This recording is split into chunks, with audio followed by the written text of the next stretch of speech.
అందరికి మనం ఈరోజు ఏమి కేక్ తింటామా? మరి రండి.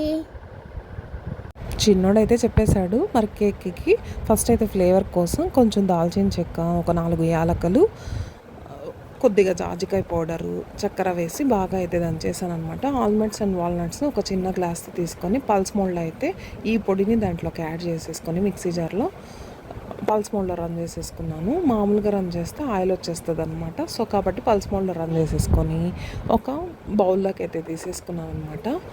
ఇంకా దీంట్లోకి మన ఫ్లఫీగా రావడానికి 2 spoons baking powder, 1 spoon baking soda, 3 spoons cocoa powder అయితే యాడ్ చేసేసాను అనమాట. తర్వాత రాగి పిండి, గోధుమ పిండి, ఏ గ్లాస్తో అయితే నట్స్ తీసుకున్నానో అదే గ్లాస్తో పిండిని అయితే తీసుకున్నాను.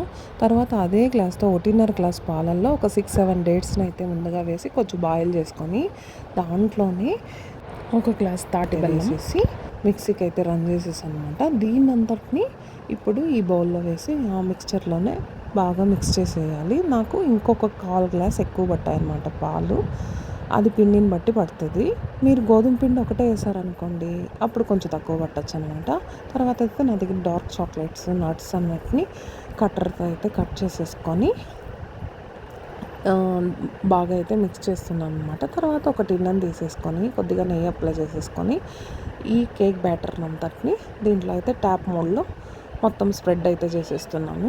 తర్వాత నట్స్ అందటినీ కూడా తీసుకొని బాగా కొంచెం చాప్ చేసుకున్నాను అనమాట. చాప్ చేసిన నట్స్ అన్నిటిని పైన వేసేస్తున్నాను కేక్ బ్యాటర్లో. నేను ప్రీ హీట్లో సాల్ట్ అయితే తీసేసుకొని ఉంచాను అనమాట ఒక 10 మినిట్స్. తర్వాత అయితే ఈ బ్యాటర్ని పెట్టేసి ఇలా నాకు 55 మినిట్స్ పట్టిందండి బేక్ అవ్వడానికి. ఒక టూత్ పిక్లో చెక్ చేసుకోండి బ్యాటర్ ఉడికిందా లేదా అని చెప్పేసి. ఒక మంచి అరోమా అయితే వస్తుంది. సైడ్స్ అంతా కూడా స్టిక్కీ కాకుండా వచ్చేస్తుంది అనమాట.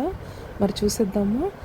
ఈ క్రేవింగ్ కంట్రోల్ కేక్ అంటే ఎందుకంటున్నానంటే దీంట్లో ప్రోటీన్ బేస్డ్ నట్స్ అండి, సన్ఫ్లవర్ సీడ్స్, పంప్కిన్ సీడ్స్, తర్వాత వాటర్ మిలన్ సీడ్స్, కొద్దిగా కాజు, బాదము, వాల్నట్స్ అన్నీ యాడ్ చేయడం వల్ల నేను ఎప్పుడు కూడా కాజు క్వాంటిటీ తగ్గించేస్తానండి. మిగతా అన్నీ తీసుకుంటాను. దీనివల్ల క్రేవింగ్ అయితే బాగా కంట్రోల్ అవుతుంది. తప్పకుండా ట్రై చేసేయండి. Thank you. ఛానల్ అయితే సబ్స్క్రైబ్ చేయడం మర్చిపోవద్దు.